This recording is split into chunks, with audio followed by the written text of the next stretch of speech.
வணக்கம். இன்றைக்கி நம்ம பார்க்க போகிற சமையல் ஒரு அருமையான கொள்ளு சூப் எப்படி செய்யலாங்கிறத பார்க்கலாம். ரொம்ப ஈஸியாக பண்ணிடலாம்.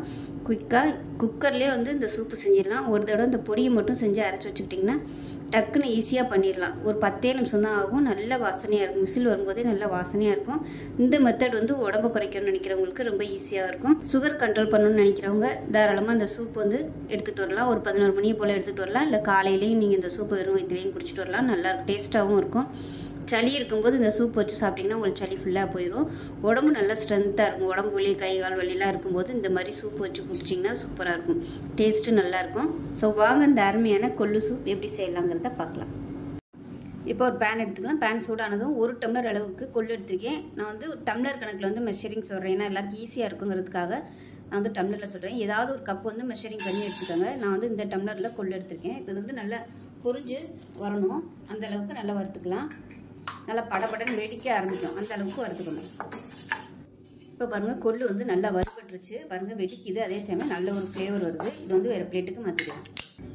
இப்போ 1/2 டம்ளர் அளவுக்கு வர கொத்தமல்லி, அதாவது தனியா விதை எடுத்திருக்கேன். இப்போ இதையும் நல்லா வறுத்துக்கலாம்.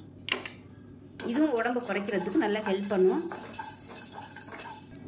இப்போ பாருங்கள், தனியாவும் நல்லா வறுபட்டுருச்சு. இதையும் வேறு பிளேட்டுக்கு மாற்றிக்கலாம். இப்போ அதே டம்ளரில் 1/2 கப் அளவுக்கு சீரகம் எடுத்துக்கலாம். இதுவும் நல்லா வாசனை வர அளவுக்கு வறுத்து விட்டுக்கலாம். இப்போ சீரகம் நல்லா வறுபட்டுருச்சு. இதையும் வேறு பிளேட்டுக்கு மாற்றிக்கலாம். 1/4 டம்ளர் அளவுக்கு மிளகு சேர்த்துக்கலாம். இப்போ இதையும் நல்லா வறுத்து விட்டுக்கலாம். மிளகு நல்லா வறுபட்டுருச்சு. இதையும் வேறு பிளேட்டுக்கு மாற்றிக்கலாம்.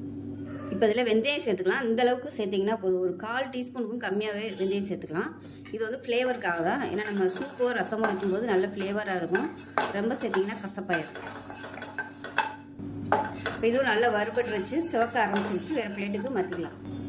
இப்போ இதில் ஒரு 6 வரமிளகாய் சேர்த்துக்கலாம். வறுத்ததுக்கப்புறமா காம்பு எடுத்துக்கலாம். அரைக்கும் போது இப்போவே ஒரு காம்பு எடுத்துட்டோம்னா விதையெல்லாம் வெளியில் வந்துடும்.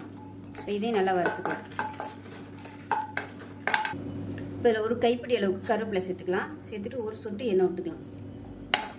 காரம் நான் கம்மியாக தான் கொடுத்துருக்கேன். விருப்பப்பட்டால் நீங்கள் இன்னும் 2 மிளகாய் கூட சேர்த்துக்கலாம். பெரிய வரமிளகாய் இருந்துச்சுன்னா ஒரு 2 இல்லை 3 சேர்த்துக்கோங்க. இப்போ நல்லா வறுபட்டுருச்சு. இதையும் வேறு பிளேட்டுக்கு மாற்றிக்கலாம். இப்போ பாருங்கள், எல்லாமே வறுத்தாச்சு. இது எல்லாமே நல்லா ஆறணும். ஆறுனதுக்கப்புறமா மிக்சி ஜாரில் போட்டு ரொம்ப நைஸாக அரைக்காமல் கொஞ்சம் ஒன்றும் பதிமாக இருக்கிற மாதிரி அரைச்சிக்கோங்க. ஏன்னா நம்ம குக்கரில் வைக்க போகிறோம். சூப்போ ரசமோ வைக்க போகிறோம். ரொம்ப நைஸாக அரைச்சிட்டோம்னா குளக்குளம்னு ஆயிரும். அதனால் ரவை பதத்துக்கு அரைச்சிக்கலாம். அரைச்சிட்டு பார்க்கலாம். இப்போ பார்த்தீங்கன்னா பொடி நல்லா அரைச்சாச்சு. ஸோ இந்த அளவுக்கு கொஞ்சம் அப்படியே நரன்னு இருக்கிற மாதிரி அரைச்சிக்கோங்க. இது தனியாக இருக்கட்டும். இப்போ 1/4 டம்ளர் அளவுக்கு எடுத்துக்கேன். இது டேபிள் ஸ்பூன் சொல்கிறதுனா 3 டேபிள் ஸ்பூன் வரும். ஒரு 3லேருந்து ஒரு 4 பேர் இந்த ரசம் குடிக்கலாம். இதை சேர்த்துக்கலாம். சேர்த்துட்டு இப்போ இதில் மீடியம் சைஸாக ஒரு தக்காளி சேர்த்துக்கலாம்.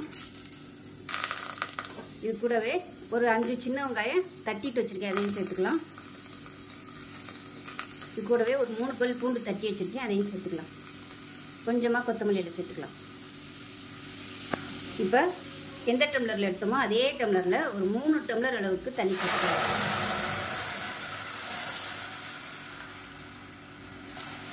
3 ஊற்றிருக்கேன். இன்னும் கூட ஒரு 1/2 டம்ளர் எக்ஸ்ட்ரா ஊற்றிக்கலாம். இப்போ இதுக்கு தேவையான உப்பு சேர்த்துக்கலாம். இன்னுமே தாராளமாக தண்ணி ஊற்றலாம். இப்போ இது தேவைப்பட்டால் அப்புறமா கூட நம்ம தண்ணி சேர்த்துக்கலாம். வீட்டிலே அரைச்ச மஞ்சத்தூள் கொஞ்சமாக சேர்த்துக்கலாம். இப்போவே பார்த்திங்கன்னா அந்த ரசத்தோட வாசனை சூப்பராக வந்துட்டுருக்கு. இதை மூடி வச்சிடலாம். மூடி வச்சுட்டு நல்லா ஒரு 2 விசில் விட்டுட்டு நல்லா ஸ்டீம் போனதுக்கப்புறம் பார்க்கலாம். இப்போ விசில் விட்டு ஸ்டீம் போயிடுச்சு. எப்படி இருக்குன்னு பார்க்கலாம். விசில் வரும்போதே நல்ல வாசனையாக இருக்குது. இப்போ பார்த்தீங்கன்னா இந்த மாதிரி தான் இருக்கும். இதில் விருப்பப்பட்டால் நீங்கள் தண்ணி ஊற்றிக்கலாம். டேஸ்ட் பண்ணி பார்த்துக்கிட்டு வேணும்னா நீங்கள் தண்ணி ஊற்றிக்கலாம். இப்போ இதை நம்ம வடிகட்டிக்கலாம். இப்போ இதை வடிகட்டிக்கலாம்.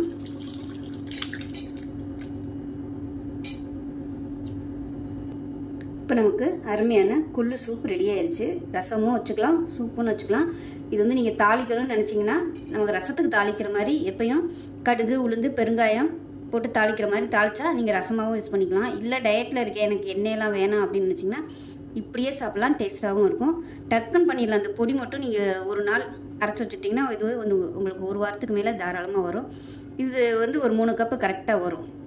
ஸோ டெய்லி வந்து நம்ம இந்த சூப்பு குடிச்சிட்டு வரும்போது உடல் எடையும் குறையும், சளி பிரச்சனையும் சரியாகும். செஞ்சு பாருங்கள். செஞ்சு பார்த்துட்டு எப்படி வந்துச்சுங்கிறத சொல்லுங்கள். வீடியோ பிடிச்சிச்சுன்னா லைக் பண்ணுங்கள், கமெண்ட் பண்ணுங்கள், சேனலை சப்ஸ்கிரைப் பண்ணுங்கள், பக்கத்தில் உள்ள பெல் பட்டனையும் ப்ரெஸ் பண்ணுங்கள். நன்றி.